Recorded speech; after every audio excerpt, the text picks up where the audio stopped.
My friends, as we begin this time of meditation and spiritual unfoldment, let us come to a place of inner stillness, not the stillness that is forced by effort, nor the stillness that is achieved by technique, but the quiet that arises naturally when we lay down our struggle to reach God and simply allow ourselves to be present. For too long, our spiritual lives have been overshadowed by the belief that God is somewhere outside of us, that God is a being to whom we must call, cry, plead, and petition. We have been sincere in this approach. We have come with genuine longing, with earnest desire, and yet, in spite of that sincerity, there remains a burden, a sense of separation, a sense of distance between ourselves and the very source we seek. It is this burden, this unconscious belief in separation, that has made prayer seem like labor and spirituality seem like effort. We have imagined that if we could only pray hard enough, long enough, or correctly enough, God would hear us and respond. But you see, the moment we believe that God is someone who must be awakened to our need, we have already stepped outside the kingdom. We have already accepted the central illusion that God is there and we are here, and between the two lies a distance to be crossed.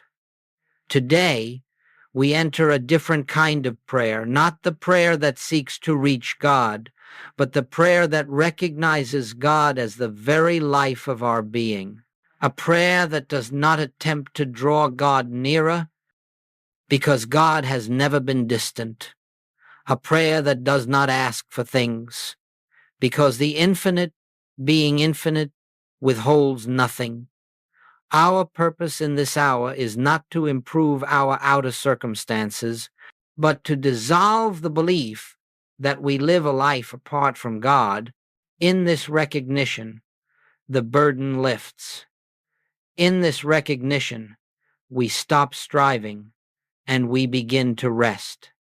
So let us move gently, without haste, into the understanding that spiritual living does not begin with reaching outward, but with awakening inward, here, within ourselves, behind the thoughts, behind the fears, behind the human sense of identity, is the presence that has been our life from the beginning.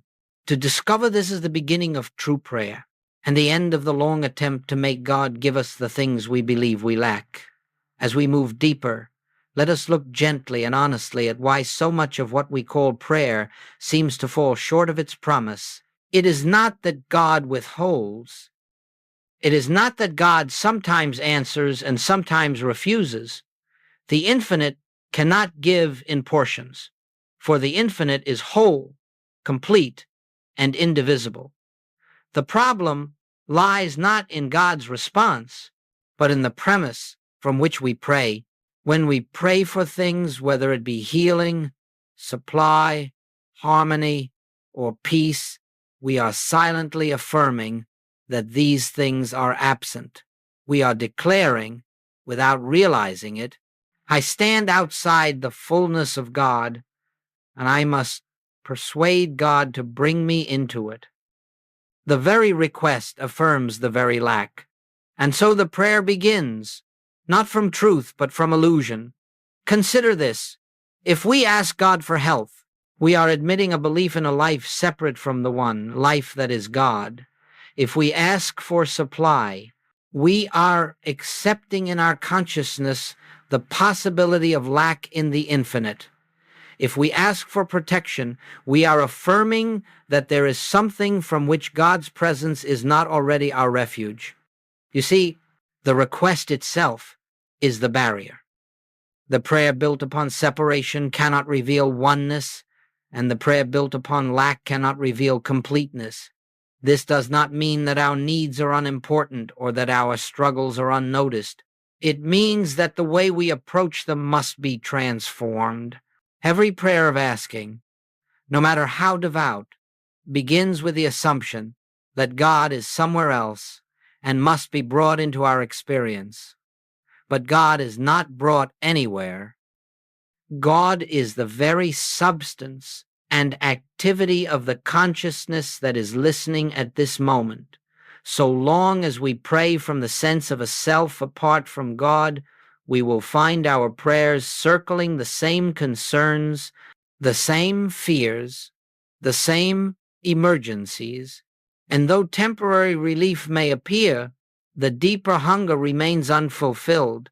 When we pray for things, we are working at the circumference, never touching the center. It is at the center where the sense of separation dissolves, that true spiritual healing begins. The failure of petitionary prayer, then, is not a failure of God, nor a failure of faith.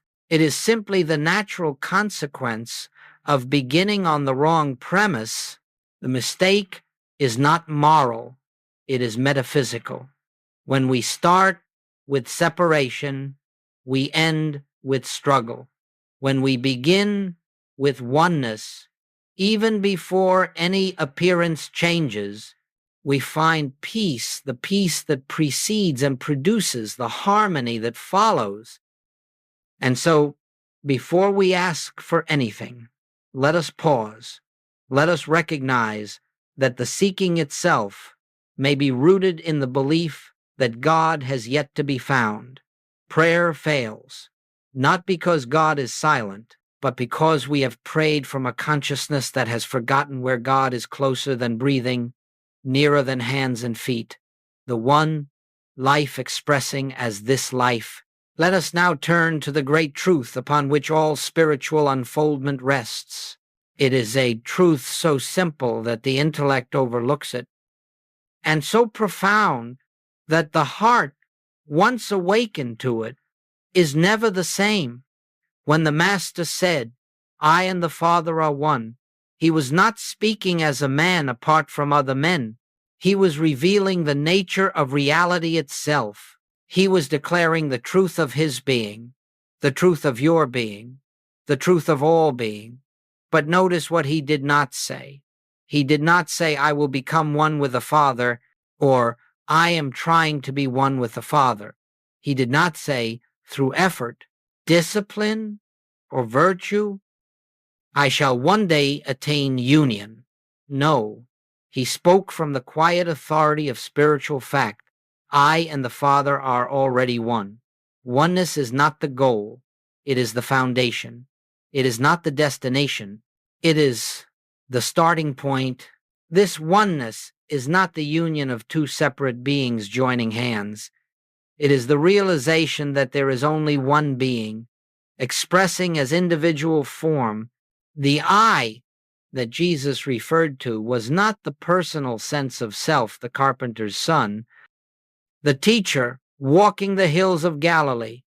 The I was the infinite consciousness that appeared as that individual identity, the same consciousness appearing as you and as me. Therefore, when we speak of oneness, we are not uplifting the human personality. We are recognizing the divine essence behind the personality. To grasp this truth is to understand why praying for things has no place in spiritual living. If you and the Father are one, what could you lack? What could you request? What could be added to the fullness of God expressed as you? Every desire to get, to achieve, to acquire is born of forgetting this oneness, and every moment of recognition dissolves that desire. For in the light of oneness, the soul sees that it has never been without anything. This realization cannot be forced. It does not come through intellectual repetition or metaphysical argument. It dawns softly, gently, like a sunrise breaking through the mist of centuries-old belief. And when it dawns, even faintly, you feel a shift, an easing of the burden, a dissolving of the fear, a quiet assurance that requires no evidence and seeks no validation. To accept I and the Father are one is to step out of the mental picture of yourself as a separate being striving to reach God. It is to rest in the truth that God is the very life living you in this awareness. Prayer becomes not a request, but a recognition, not an effort to change outer conditions, but a yielding to the truth that stands behind all conditions. As we continue, let this truth settle into your consciousness. There is no place where God ends and you begin. There is no life apart from the life that is God. There is only the one expressing itself as the many, and the many awakening to their oneness with the one. As we proceed, let us look more deeply into an area that has caused much confusion for earnest seekers: the desire to demonstrate supply, to demonstrate healing, to demonstrate harmony. Many approach the spiritual path with the hope that by learning the right principles or practicing the correct techniques, they may bring about the conditions they desire. But, my friends, the moment we attempt to use truth to accomplish some personal objective, we have stepped outside the realm of spiritual awareness and returned to the mental world of cause and effect. Joel Goldsmith often said, "Do not try to demonstrate supply, health, or harmony. Let the Father demonstrate itself as these things." This statement confounds the human mind, because the mind wants a method, a guarantee, a process by which it can secure what it believes is missing, but spiritual living reveals that nothing is missing. It is only our recognition that has been absent. Supply is not something God gives, supply is God expressing. Health is not a condition. God restores. Health is the nature of the life that God is. Harmony is not the result of divine intervention. Harmony is the unchanging character of the presence that fills all space. When we attempt to demonstrate, we are subtly affirming the belief that God must act upon a situation that currently stands outside divine order. Yet how can anything be outside divine order if God is infinite? Where is the place where God is not? If God is all, what could exist that God has not already filled with its own nature? You see, the attempt to demonstrate arises from the belief in two powers: the power of God on one hand, and the power of disease, lack, or discord on the other. The moment we struggle to bring God's power into a situation, we have unknowingly accepted the reality of the opposing power. True spiritual realization begins when we release the desire to manipulate appearances, even spiritually. We do not use truth. We yield to truth. We do not command God. We consent to God's activity. We do not attempt to reshape the outer world. We recognize the invisible perfection already present and allow it to reveal itself. In this surrender, a great freedom dawns. The pressure to fix, to heal, to manifest dissolves. The weight of personal responsibility falls away. We stop attempting to direct life according to the wishes of the human self and start witnessing how the infinite expresses its own nature as our experience. This is why demonstrations fail when sought personally. They begin with the assumption that we, through spiritual understanding, can reshape reality. But spiritual consciousness does not reshape reality. It reveals reality. The kingdom of God is not created through our efforts. It is unveiled through our recognition. Therefore, let us set aside every attempt to force outcomes, even in the name of truth, let us become still enough to feel the gentle movement of the Father within, expressing itself as the form, the function, and the fulfillment appropriate to each moment. When the Father demonstrates itself, the result is always harmonious, always sufficient, always complete, and requires no strain of our own. Now let us move into one of the most liberating realizations on the spiritual path, the distinction between living by effort and living by grace. As long as we function from the belief that we are separate individuals, responsible for shaping, sustaining, and correcting our lives, we will find ourselves caught in endless struggle.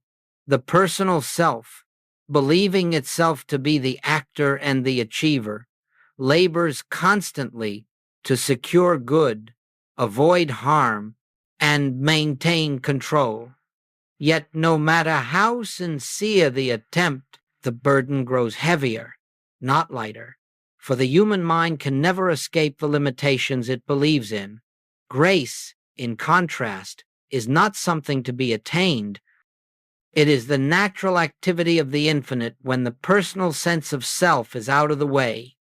Grace flows effortlessly, not because God suddenly acts, but because we stop obstructing the divine activity that has been present all along. The Father's life is forever expressing itself, but it appears as struggle when filtered through the belief in personal responsibility, and it appears as harmony when recognized as the only life there is. Let us look quietly at the difference. Effort asks, "What must I do to make this right?" Grace whispers. "Be still and let the truth reveal itself." Effort analyzes, plans, calculates, and fears the consequences of choosing wrongly. Grace unfolds with an inner assurance that does not depend on reason. Effort prays to bring God into the situation. Grace knows that God is the situation, its substance, its intelligence, its life. The one who lives by effort attempts to direct the course of events. The one who lives by grace becomes the transparency through which divine wisdom that acts of its own accord. This is not passivity. It is not resignation. It is the highest form of activity because it is the activity of God expressing through the individual consciousness that no longer assumes authorship.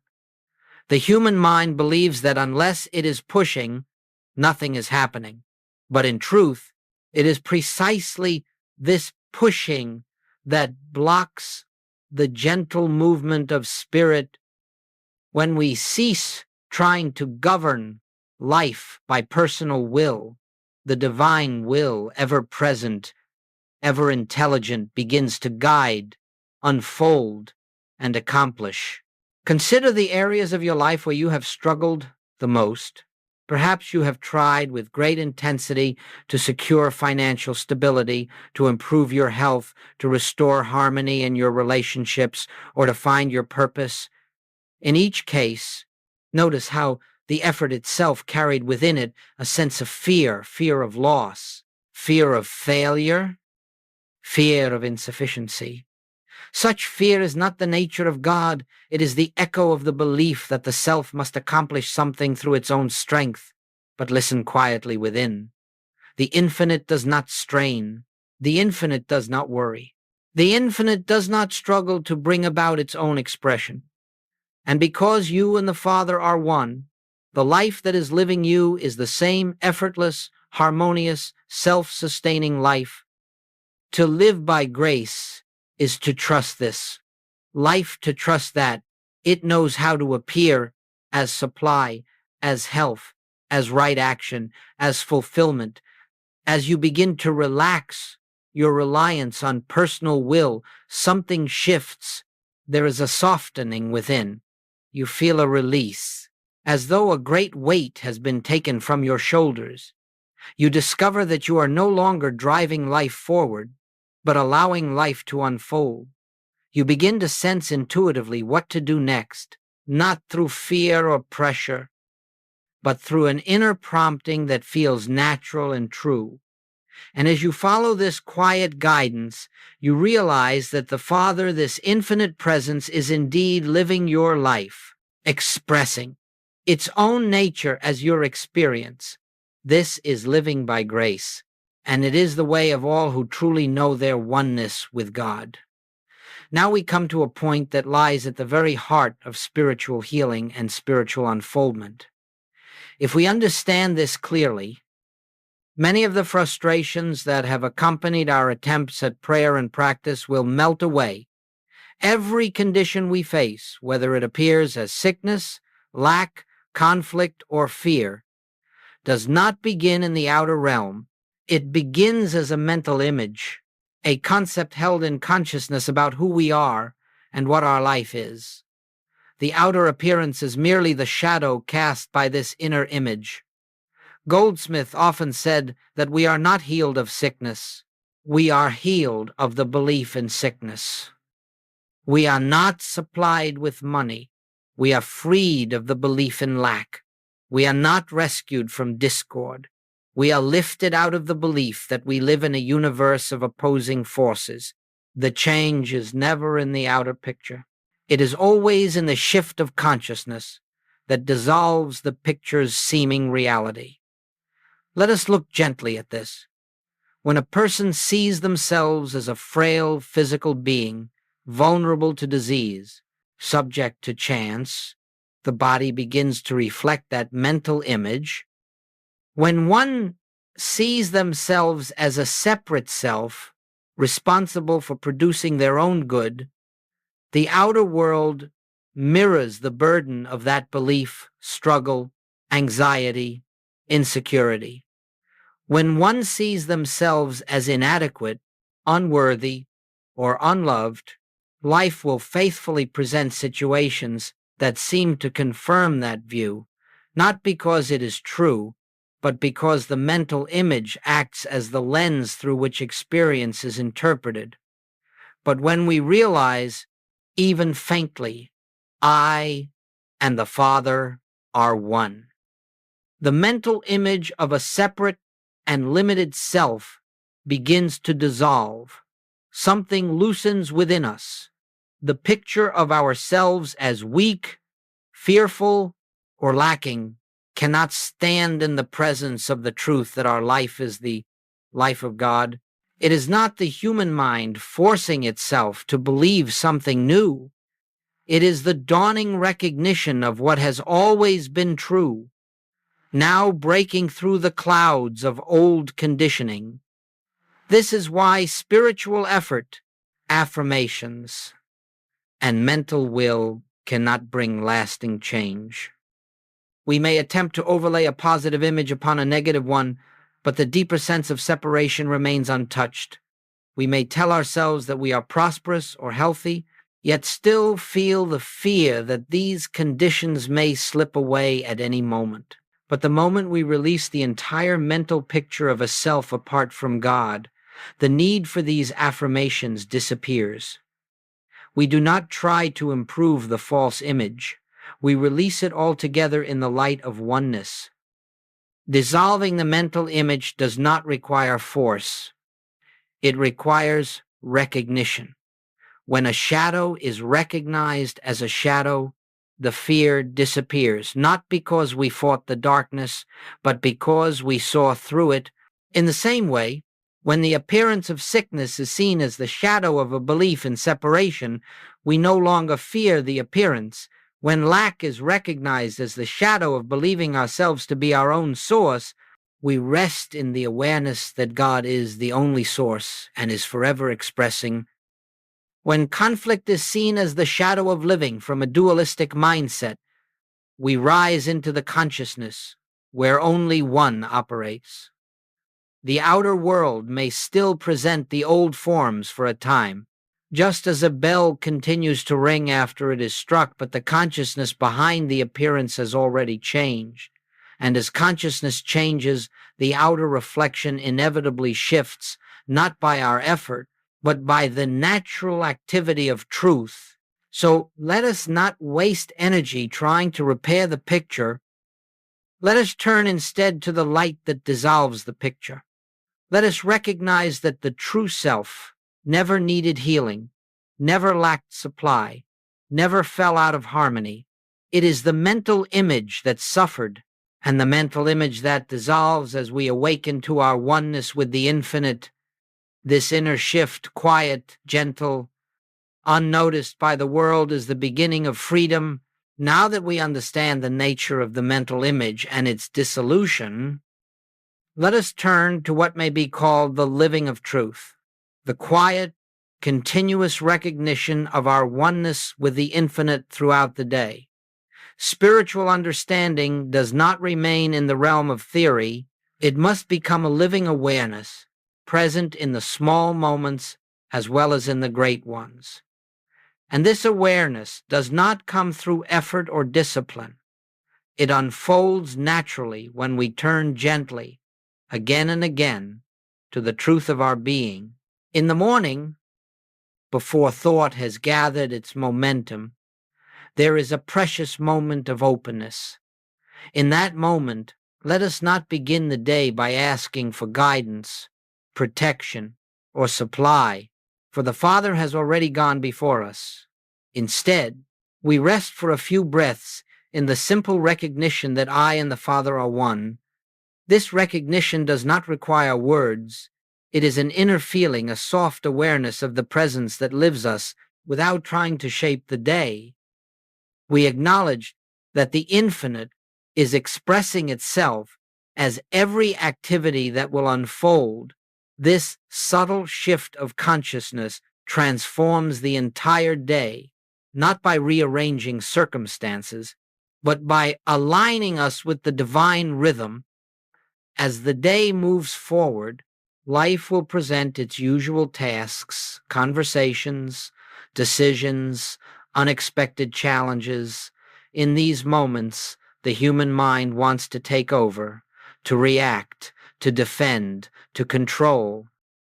It is precisely here that the practice of recognition becomes the bridge between truth and experience. We pause, even briefly, not to find an answer, but to remember that the answer already exists within the infinite that is our consciousness. We do not seek to solve the problem. We remember that the problem has no reality in God, and therefore no power over the one who abides in oneness. Whether in traffic or in a meeting, while washing dishes or walking through a difficult moment, the invitation is always the same. Turn inward, feel the presence, remember who lives your life. This practice of the presence, as Goldsmith called it, is not a technique to improve the outer world. It is the recognition of the inner world, the true world, from which all appearances flow. The more often we rest in this recognition, even for a few seconds at a time, the more our consciousness becomes attuned to the gentle movement of grace. Things that once agitated us begin to lose their power.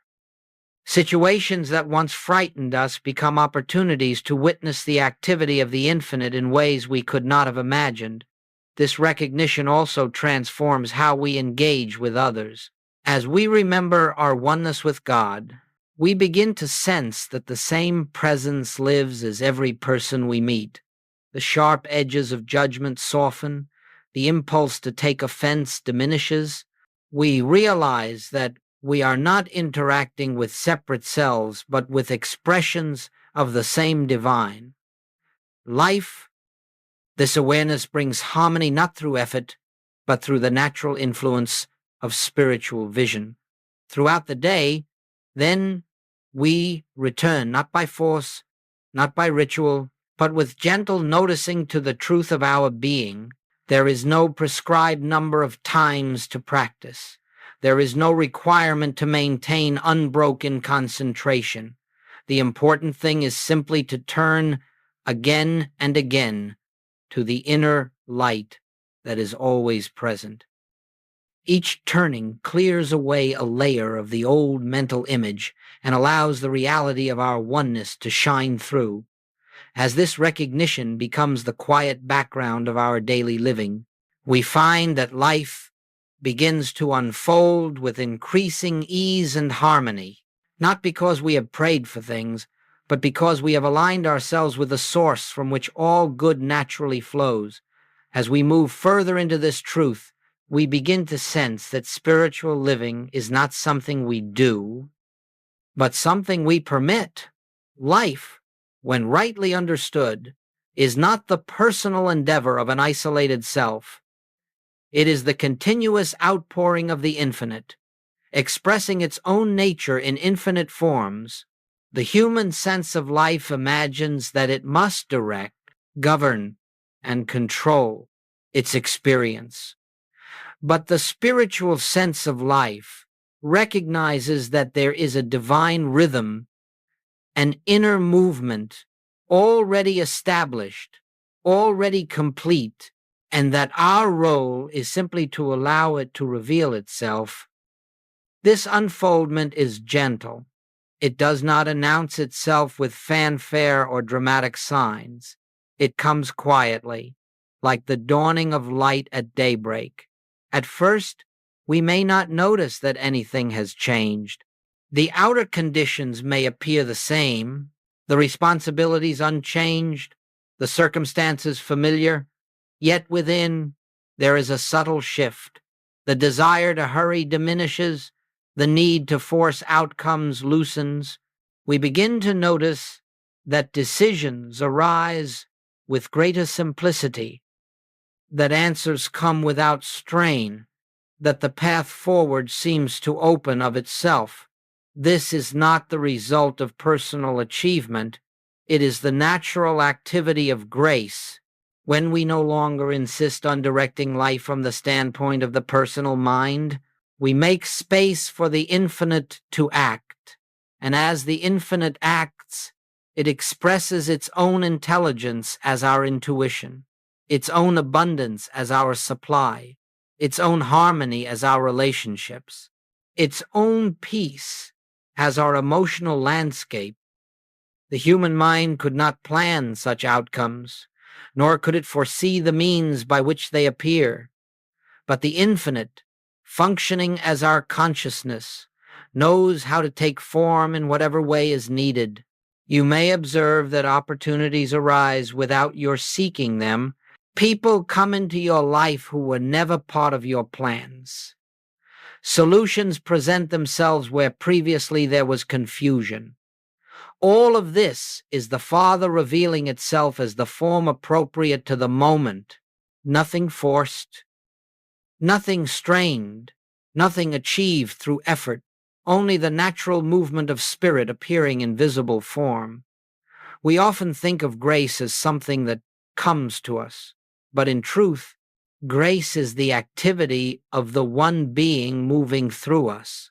And when we stop resisting, when we relinquish the belief that we must manage every detail of life, that grace can flow unobstructed, in this flow, our actions become effortless, not because we are passive, but because they arise from an inner prompting that is wiser than thought, gentler than emotion, and surer than reason. There will be moments when appearances still try to assert themselves, moments of uncertainty, moments when the old mental images attempt to reestablish their influence. But as long as we remain anchored in the recognition that the infinite is living our life, we need not be disturbed. We do not fight the appearance. We look through it. We do not question whether the infinite is present. We rest in the knowing that it is the only presence there is. As this unfoldment continues, a remarkable assurance begins to take root, an assurance not based on circumstances, but on the inner realization that nothing can be added to or taken from the life that God is expressing. We begin to see that the form of good is secondary, the source of good is primary, and when we remain aligned with the source, The form naturally reflects the harmony of that alignment. This is the life lived by grace, a life in which the infinite expresses itself without interference, without obstruction, without the limitations imposed by the mental image of a separate self. When we allow this unfoldment, we discover that life has always been trying to express through us. Only our resistance kept us from recognizing it. Now, in the quietness of oneness, we simply accept what has always been true. And now, as we bring this period of contemplation to a close, let us return once more to the simplicity with which we began. All that we have explored together can be expressed in a single truth. The life you are living is the life of God, and the degree to which you experience harmony is the degree to which you yield to that life. There is nothing to be added, nothing to be achieved, nothing to be demonstrated. There is only the quiet recognition that all good already exists within the oneness of your being. The spiritual journey does not lead us somewhere outer. It leads us inward to the center where the presence abides. Here, in this still place, we discover that the search was never necessary, the struggle never required. The Father has been living our life all along. Each breath, each step, each moment has been the movement of the infinite, expressing itself as us.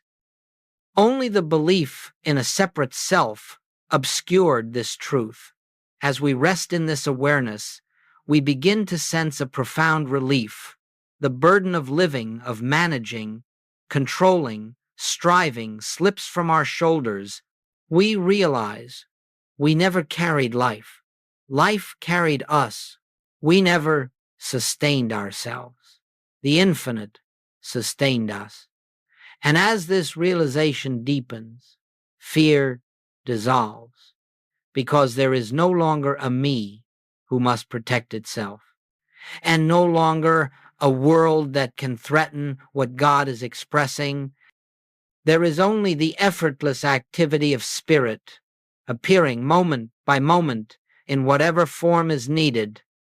Let this recognition accompany you into the hours ahead, not as a discipline, not as a demand, but as a gentle remembrance. Where I am, God is, and where God is, nothing is lacking. You need not hold this truth tightly. You need only allow it to be. Let it rise to the surface of consciousness whenever it will.